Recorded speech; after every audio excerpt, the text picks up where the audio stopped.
그리고 오늘 본문 말씀은 예수님의 세 번째 가르침입니다. 5장 7장의 첫 번째 산상수훈, 10장의 선교명령 선교교훈, 그리고 13장의 하나님 나라의 비유장, 비유교훈입니다. 7가지 비유가 기록되어 있는데 이 모든 내용들은 하나님 나라의 어마어마한 비밀, 현재 어떻게 인식되고 있고 앞으로 어떠한 일이 벌어질 것인지에 대해서 말씀하고 있는데, 앞에 2번에 걸쳐서 주신 교훈은 그냥 일반적 교훈이고 오늘 본문에서 주시는 교훈은 일반 교훈이 아니라 비밀 코드처럼 되어진 비유를 통한 교훈입니다. 비유라는 것은 이해하기 쉽게 설명하는 예화가 아니고요, 이해하기 쉽게 하는 예화가 아니고 마치 비밀 코드와 같아서 그것을 이해할 수 있는 기본적인 열쇠를 가지고 있는 예수님의 제자들, 예수님을 믿는 자만 이해할 수 있고 나머지 사람들은 이해할 수가 없습니다. 2차 세계대전 때에 독일의 암호를 연합군이 해독하는 능력을 가져서 결국 2차 대전에서 이겼습니다. 그 암호 해독하는 능력이 있었지만 능력이 없는 것처럼 가장해서 일부러 아군의 배가 침몰하게 하기도 했습니다. 그런데 그때 미군이 사용했던 그 암호 중에 세상의 어느 사람도 이해하지 못하는 인디안 부족, 미국 땅에 있는 이 코멘치라는 부족의 언어를 비밀 코드로 사용했는데 이 코멘치라는 부족의 이 언어는 그 언어를 사용하는 사람들이 많지 않아 가지고 이 독일의 군인들이 이 코드를 아무리 풀고 이해하려고 해도 결국 전쟁이 끝날 때까지 이 코드를 풀지 못했어요. 그래서 미국이 물론 연합군 쪽이 승리하게 됐는데, 이 오늘 비유의 말씀이 그와 같은 비밀 코드입니다.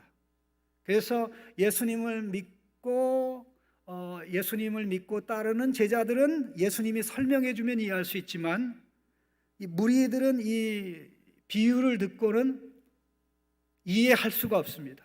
또 비유를 들으면 비유가 너무나 평범해 가지고 설명의 필요성을 느끼지도 않습니다. 왜 그러냐면요, 다 아는 얘기니까. 다 아는 얘기이기 때문에 무시할 수밖에 없습니다. 전혀 새로운 내용이 없기 때문에 그냥 없는 것처럼 지나갈 수가 있습니다. 왜 그런 일이 벌어졌냐면요, 예수님께서 이 땅에 오셔서 하나님 나라의 선물을 나눠주기 시작했습니다. 예수님의 인격과 사역의 중심에는 하나님 나라의 선물이 있습니다. 예수 믿는 자가 받기 시작하고 마지막 날에 이제 그 나라에 들어가게 되는데, 예수님은 산상수훈에서 이것을 하나님 나라의 복이 이런 것이다, 이 복이 너에게 시작됐다 이렇게 선포하셨고, 8장 9장에서는 10가지 기적을 통해서 그 하나님 나라의 능력을 사람들로 하여금 맛보게 했습니다. 하나님 나라의 능력이야말로 사람들을 사탄의 나라에서 건져 하나님 자녀를 만들었습니다. 죄인을 용서하고 문둥병자를 깨끗하게 하고 걷지 못하는 자를 걷게 하고 또 보지 못하는 자를 보게 하고 또 듣지 못하는 자를 듣게 하는 놀라운 역사를 행해 오셨는데, 이상한 일이 벌어졌습니다. 그 일은 뭐냐면요, 종교 지도자들과 그들과 함께 한 사람들이 예수님을 나쁘게 생각했습니다. 예수님을 아주 부정적으로 생각했습니다. 예수님이 귀신의 앞잡이라고 그랬습니다. 귀신의 앞잡이, 예수님이 귀신의 앞잡이다라는 뜻으로 한 말이 바알세불이라는 뜻입니다. 그래서 그들은 예수님의 사역을 믿지 않을 뿐만 아니라 가르침도 받아들이지 않았을 뿐만 아니라 더 나아가서 예수님에게 당신이 하나님에게서 왔다는 증거를, 기적을 보여달라까지 요구를 하였습니다. 이렇게 부정적인 자들, 이렇게 부정적인 생각을 하고 있는 자들은 지도자들과 심지어 예수님을 따라다니면서도 마음을 열지 않고 닫고 있는 무리들, 더 나아가서 예수님의 가족도 예수님을 부정적으로 생각했습니다. 그래서 13장 시작하기 전에 바로 12장 마지막 부분에 예수님의 어머니와 동생들이 예수님을 찾아온 사건이 기록되어 있습니다. 예수님을 돕기 위해서 찾아온 것이 아니라 예수님에 대해서 부정적인 이야기가 들리니 예수님의 사역을 중단시키기 위해서 왔던 것입니다. 이렇게 예수님이 무시받고 있으니 예수님이 가르치는 하나님 나라의 교훈, 예수님이 보여주고 사람들의 품 안에 안기는 하나님 나라의 능력과 복을 사람들이 받을 수가 없었던 것입니다. 그런 상황에 예수님께서 13장에서 비유로 말씀하신 것입니다. 예수님은 처음서부터 비유로 말씀한 것이 절대 아닙니다. 절대 아닙니다. 예수님의 사역이 중반부를 지나면서 예수님에 대한 반대, 거부, 예수님에 대한 비난이 점점 더 커가면서 돌이킬 수 없는 상황이 됐을 때 예수님이 무리에게, 제자들이 보는 가운데 비유로 말씀하신 겁니다. 그래서 13장 1절에 그날에 예수께서 집에서 나가사 바닷가에 앉으심에 큰 무리가 그에게로 모여들거늘 예수께서 배에 올라 앉으시고 온 무리는 해변에 서 있더니 해서 마태복음 13장에 7개 하나님 나라 비유가 나오는 것입니다. 오늘은 이 비유 모든 말씀 가운데 가라지 비유를 통해서 이 종말에 인정받는 신자가 어떤 신자인지 말씀을 나누기를 원합니다.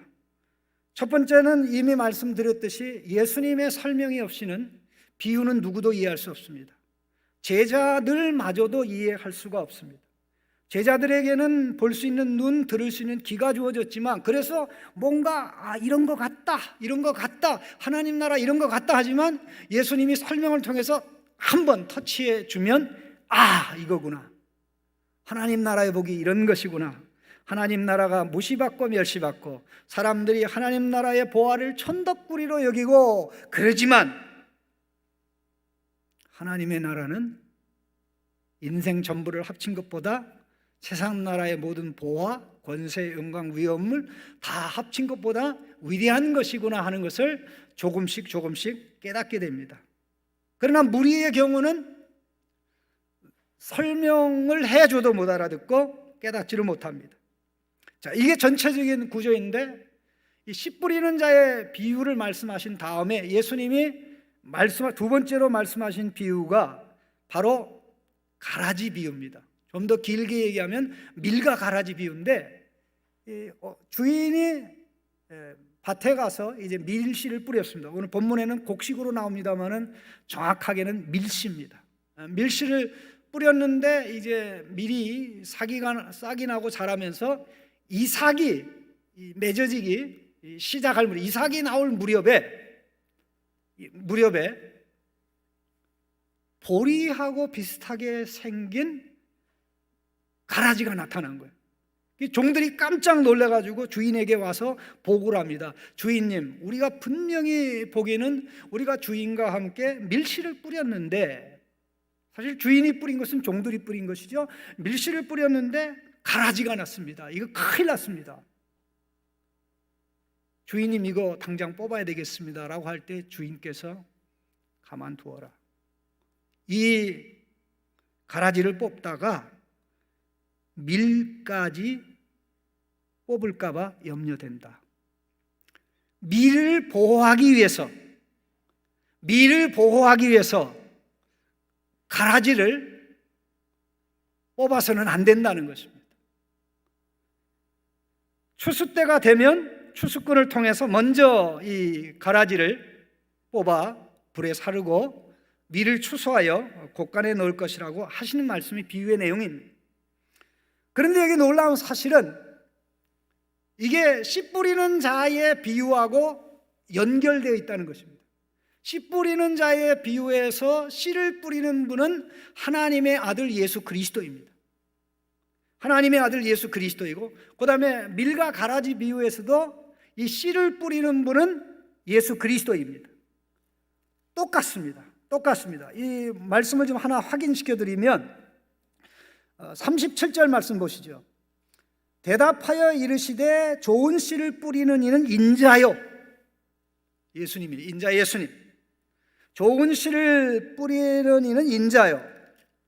씨 뿌리는 자의 비유에서 바로 씨를 뿌리는 분은 예수 그리스도, 동일하게 인자 예수 그리스도죠.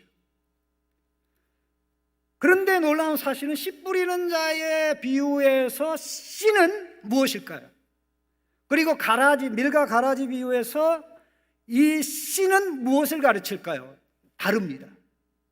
그러나 씨를 뿌리는 분이 동일하게 예수 그리스도이기 때문에 이 둘은 연결이 되어 있습니다. 실제적으로 이 밀과 가라지 비유에서 초점을 두고 있는 이 씨는 말씀을 듣고 깨닫고 하나님 나라의 열매를 맺는 옥토에 해당하는 사람들에 대한 설명입니다.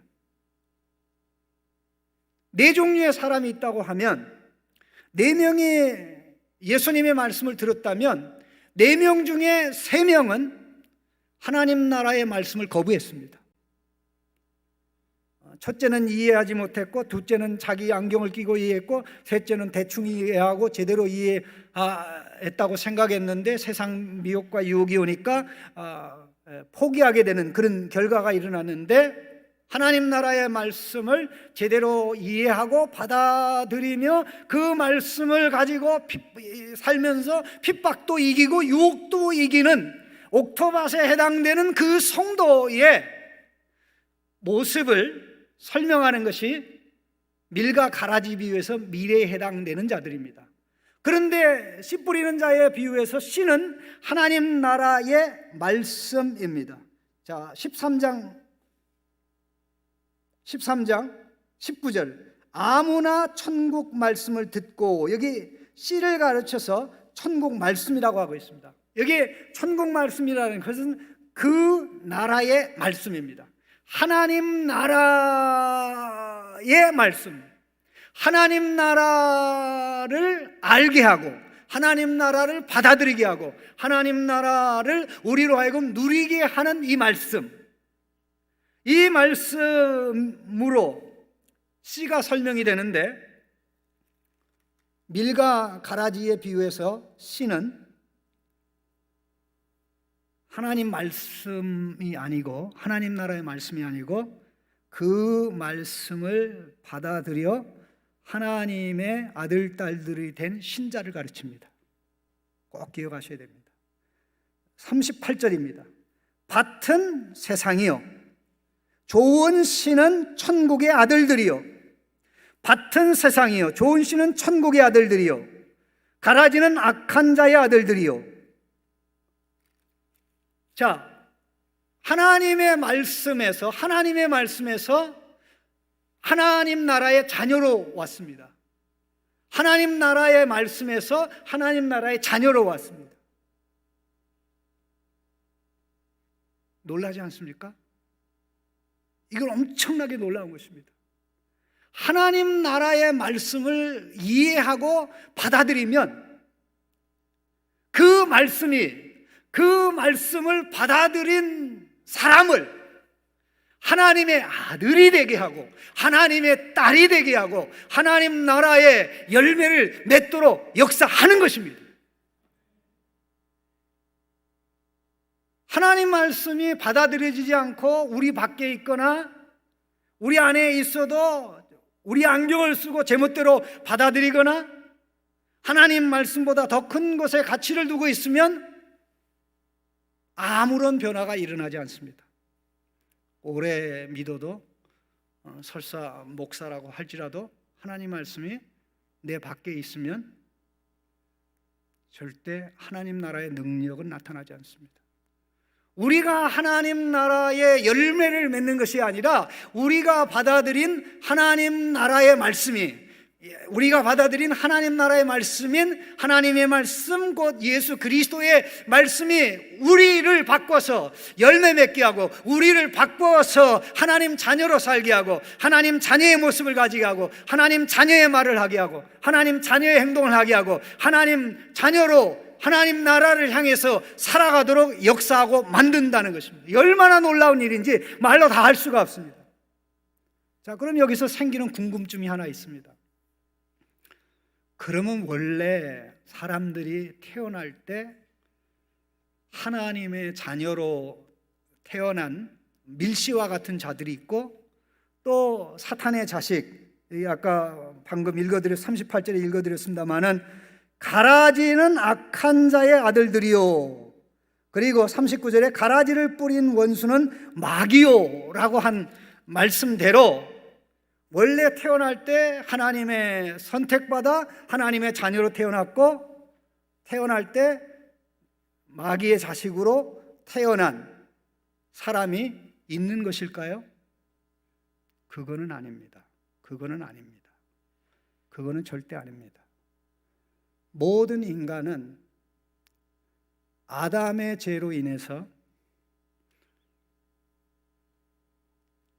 아담의 첫째 가인 아벨로부터, 첫째 둘째 가인 아벨로부터 오늘 이때까지 태어나는 모든 사람은 사단의 자식들입니다. 사단의 자식들로 태어납니다. 그럼 언제부터 하나님의 이 사단의 자식들인 가라지들이 어떻게 하나님의 자녀가 되느냐? 예수님이 오셔서 하나님 나라의 말씀을 선포할 때 하나님의 나라의 말씀을 받아들이면서 성령 하나님의 역사로 하나님 나라의 말씀이, 천지를 창조하던 하나님의 말씀이 이제 사단의 자식들을 하나님의 아들로 딸로 만드는 역사가 일어난 것입니다. 저와 여러분이 하나님의 나라의 말씀을 깨닫고 받아들여 그 말씀을 선포하는 예수 그리스도를 믿음으로 하나님의 자녀가 된 것입니다. 자녀라는 신분을 얻은 것입니다. 그런데 이 비유에서는 강조를 위해서 밀씨를 뿌렸는데 나중에 사단이 와서, 원수 마귀가 와서 가라지를 뿌린 것으로 얘기하고 있는데, 이거는 강조를 위해서 밀씨를 먼저 언급한 것이지, 역사적으로 볼 때는 아담의 타락부터 이 온 세상은, 이 세상이 사탄의 세상이 아니고 하나님의 세상이고, 하나님이 만들고 하나님이 다스리고 하나님이 지배하지만, 그럼에도 불구하고 온 세상은 가라지로, 사단의 자식으로 가득 차 있었습니다. 거기에는 소망이 없죠. 미래도 없습니다. 그런데 예수님이 오셔서 새로운 변화가 일어난 것입니다. 그런데 모두에게 변화가 일어난 것이 아니고 예수님이 선포하고 가르치는 하나님 나라의 말씀을 이해하고 받아들인 자들에게, 그 말씀을 받아들인 사람을 바꿉니다. 아이가 받아들이면 아이를 바꾸고, 어른이 받아들이면 어른 바꾸고, 청년을 받아들이면 청년을 바꾸고. 내가 예수 믿는데 변화 안 된다? 말씀이 무능해서가 아니라 말씀을 내가 제대로 대우하지 못하기 때문에 그런 것입니다. 말씀을 우습게 알기 때문에 그런 것입니다.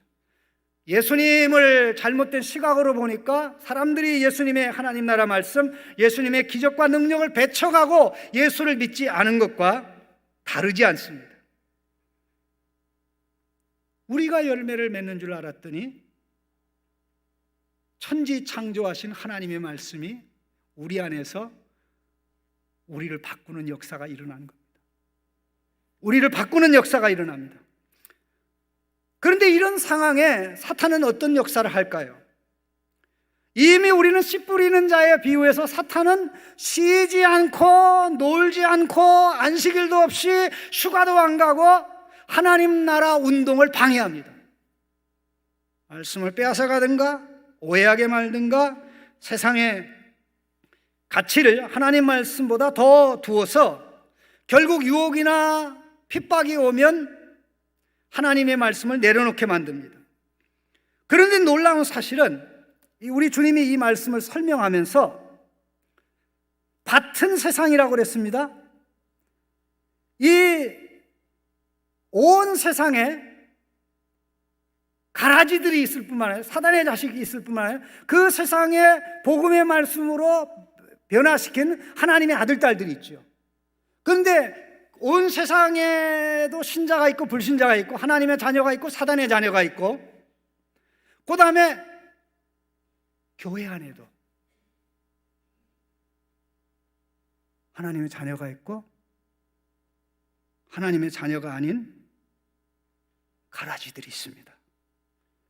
그런데 예수님이 이 말씀을 설명하면서 이 가라지를 밀씨 가운데 원수가 뿌렸다고 설명하고 있습니다. 25절입니다. 사람들이 잘 때 그 원수가 와서 곡식 가운데, 밭에다 뿌리긴 뿌렸는데 곡식들이 있는 곳에 밀씨들 가운데 가라지를 뿌렸다는 거예요.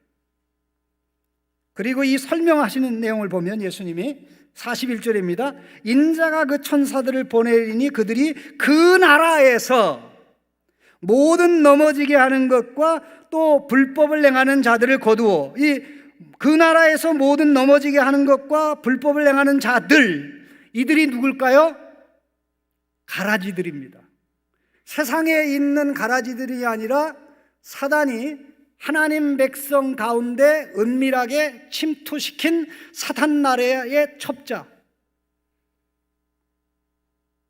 목사 가라지가 있을 수 있고요, 성도 가라지가 있을 수 있습니다. 세상에 믿지 않으면서 우리를 방해하는 가라지가 있고 방해하지 않는 가라지도 있습니다. 그런데 그들이 우리에게 큰 고통과 아픔은 주지 않습니다.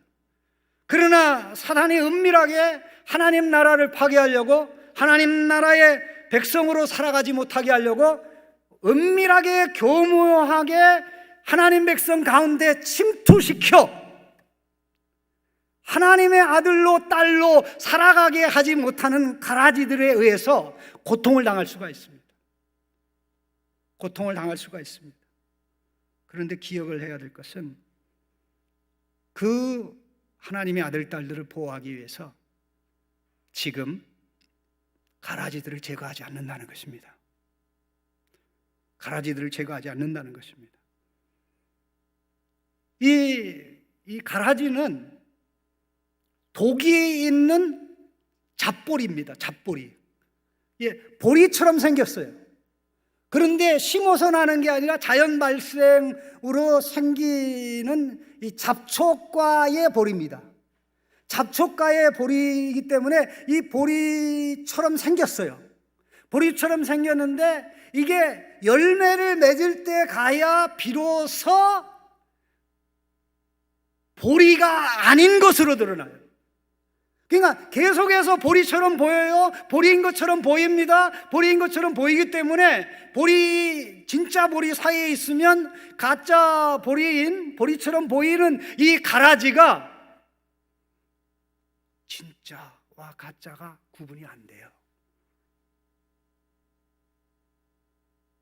교회 나와서 신자인 줄 알았는데 신자처럼 보이는데 누구도 몰라요. 누구도 몰라요. 그래서 그 상황에서 우리가 여러분 생각에서 이 가라지라고 생각되는 분은 나가세요라고 할 수가 없는 거예요. 왜? 우리도 원래 가라지였으니까.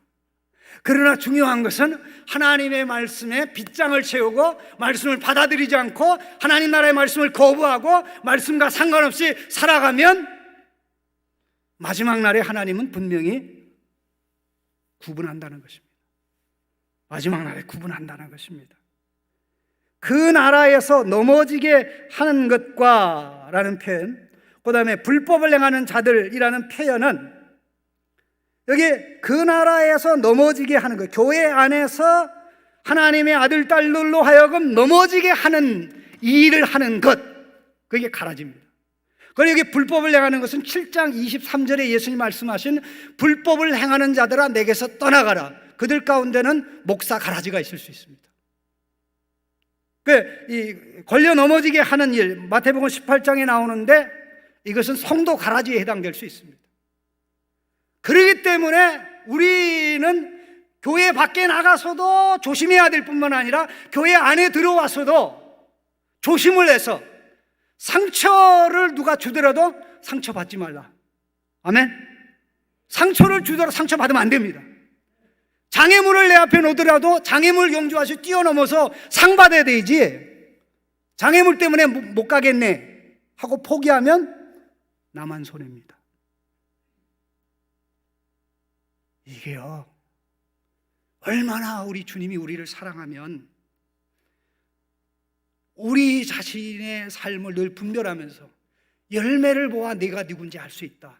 네가 맺고 있는 열매가 이런 열매거든, 네가 맺는 열매가 이런 열매거든. 나무가 못돼서 그러니 예수님 나 못된 것 이거 고쳐주세요, 십자가로 고쳐주세요, 성령으로 나를 깨끗게 해주세요. 이렇게 나가서 열매 맺는 쪽으로 한 걸음 한 걸음 나가 때 하나님 나라의 열매가 우리에게 맺어지고 우리 주님이 재림하셔서 심판을 하실 때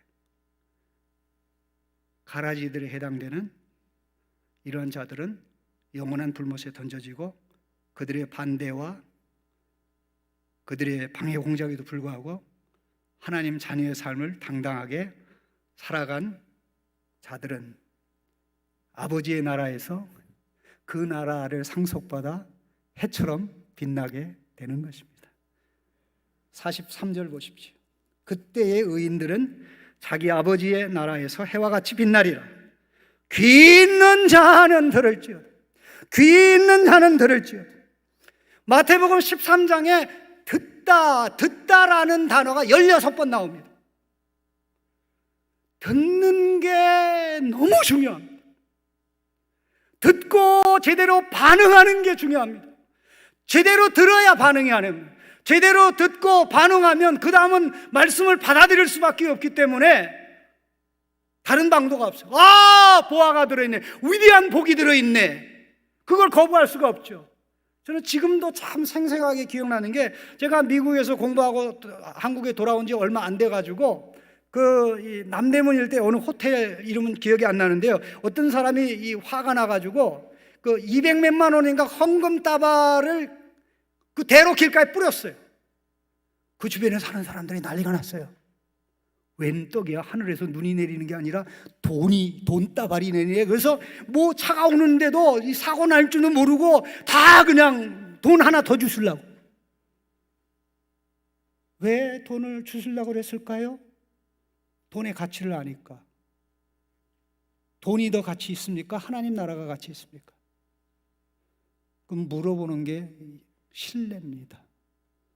하나님 나라의 가치를 아는 사람은 그 하나님 나라의 복은 말씀을 받아들임으로서만 누릴 수 있고, 말씀을 받아들이면 무슨 문제든지 어떤 것이든지 나를 괴롭게 하는 것이, 하나님이 말씀으로 천지창조하실 우리가 받아들인 하나님 나라의 말씀이 나를 하나님의 자녀 만들고 하나님의 자녀로 생각하게 하고 하나님의 자녀로 말하게 하고 하나님의 자녀로 행동하게 하는 이 엄청난 역사가 있으니, 우리 주님은